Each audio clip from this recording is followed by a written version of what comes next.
चला next match दोन्ही team आपण देखील रेडी राहायचं आहे. आपण इनिंग ब्रेक मध्ये या ठिकाणी टॉस करणार आहोत. रवी फुलावरे पुनश्च एकदा सेकंड स्पेल साठी बॅक टू द बॉलर. फटका चांगला होता परंतु झेल या ठिकाणी कॅरी करणं गरजेचं होतं. आपल्या स्वतःच्या फॉलो थ्रो मध्ये इथून मात्र झेल ड्रॉप झालाय. 7वा चेंडू इथून निर्धाव फेकलाय तो रवी फुलावरेनं. काय कमालीची गोलंदाजी आहे रवी फुलावरीची. मैदानाच्या आतमध्ये आपण पाहताय भन्नाट टच मध्ये भन्नाट फॉर्म मध्ये हा खेळाडू आणि आपला फॉर्म खऱ्या अर्थानं कायम ठेवतोय.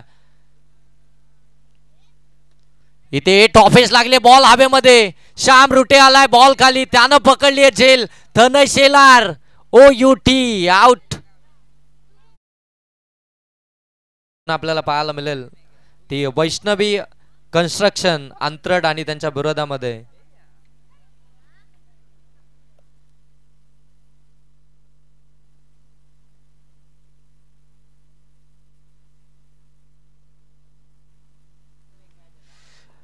तिसरी मॅच खऱ्या अर्थानं आपण पाहताय छत्रपती क्रिकेट संघ तमनाथ आणि त्यांच्या विरोधामध्ये आंबोट या दोन टीम दरम्यान आपण नेक्स्ट मॅच खेळवणार आहोत. दोन्ही टीमचे कॅप्टन आपण रेडी राहायचं. इनिंग ब्रेक मध्ये आपण या ठिकाणी टॉस घेणार आहोत.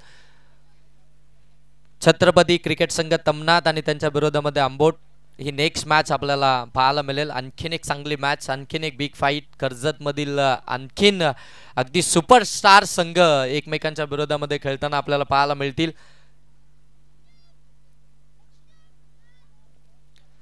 3 ओव्हरमध्ये धाबा आल्या त्या अगदी आपण पाहताय 29. 2 बॉल अगदी आपण पाहताय रवी फुलावरेचं 4थ्या षटकामधील अगदी दोन्ही बॉलमध्ये एकही धाब आली नाही. विकेट आली आहे. काय कमबॅक आणि काय गोलंदाजी मैदानाच्या आतमध्ये. कमालीची गोलंदाजी, कमालीचे स्पेल या ठिकाणी हाताळत असताना पाहायला मिळतोय तो रवी फुलावरे. आणखीन एक चांगला बॉल अगदी आपण पाहू शकता. या ठिकाणी शॉर्ट बॉलचा जास्त वापर केला आहे तो रवी फुलावरेनं आणि त्याच्याकडे खऱ्या अर्थानं गती देखील आहे, त्याच्याकडे स्विंग देखील आहे आणि त्या स्विंगनं तो इथून मात्र बॅट्समनला बीट करतोय. इथून डॉट बॉल पाहायला मिळतो. एखादा लेग कटर, एखादा ऑफ कटर, त्यानंतर अगदी एखादा बाउन्सर, त्यानंतर एखादा फुलर लेन यॉर्कर, हे सर्व बॉल खऱ्या अर्थानं रवी फुलावरेकडे आहेत आणि त्याचा योग्य वापर खऱ्या अर्थानं तो मैदानाच्या आतमध्ये करतोय. यावेळी थोडासा पुढे ठेवला. इथून मात्र आणखीन एक डॉट बॉल पाहायला मिळतोय तो रवी फुलावरेच्या या षटकातील. 10 डॉट बॉल फेकण्याचा कारनामा या गोलंदाजाने केलाय. हे दुसरं मेडन षटक दुसऱ्या स्पेलमध्ये पाहायला मिळेल का? आणि हे कारनामा हा इतिहास असेल खऱ्या अर्थाने या स्पर्धेमधील की एकाच स्पर्धेमध्ये 2 मेडन षटक टाकण्याचा. इथून आणखीन एक डॉट बॉल, आणखीन एक डॉट बॉल. 5 चेंडू या षटकातील देखील निर्धाव आलेत. या गोलंदाजाची गोलंदाजी आवडली असेल ना तर टाळ्या व्हायला हरकत नाहीये मित्रांनो, कारण की या गोलंदाजानं आतापर्यंत 11 चेंडू फेकलेत आणि 11च्या 11 चेंडू त्यानं निर्धाव फेकलेत.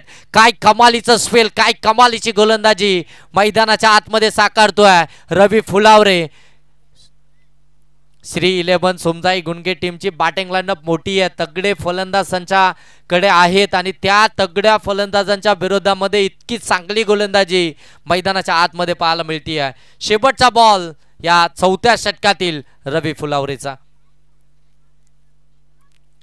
आणि इथे मात्र हा शेवटचा बॉल देखील आलाय निर्धाव. एकदा जोरदार टाळ्या होऊ द्या. एकाच स्पर्धेमध्ये 2 मेडन षटक टाकण्याचा बहुमान या खेळाडूनं, या गोलंदाजानं इथे मात्र करून दाखवलाय. हा इतिहास रचलाय त्यानं या टेनिस क्रिकेट जगतामध्ये. आपण पाहताय हे दुसरं मेडन षटक एकाच स्पर्धेमध्ये आपल्याला पाहायला मिळतोय सेकंड स्पेल मध्ये.